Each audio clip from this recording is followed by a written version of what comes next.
while it seems like it's very new, it actually isn't that new. If we look back at sort of human history and how we've been working at this, people have, earlier people worked 7 days a week, and it was this huge experiment to work 5 days a week and get paid for 7.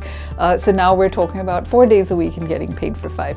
I think the real essence of it that I like and that I think is really interesting is actually examining what is it that you want people to do and what are you paying them for. You've got to be careful that if you focus on output completely, you don't sacrifice process, because if we learned anything from the Enron disaster in the US was the singular focus on output meant people had shortcuts. So if you decide to do this, and shortcuts, by the way, moral shortcuts. They did unethical things because it was the output that mattered more than anything else. So if you decide to change work hours and so on, you've got to be able to figure out what's the output, what's the acceptable process, and then how do we do it. So you have to think about input, process, and output, and that can make this work more carefully. So I can imagine that there are some jobs where this may not be possible,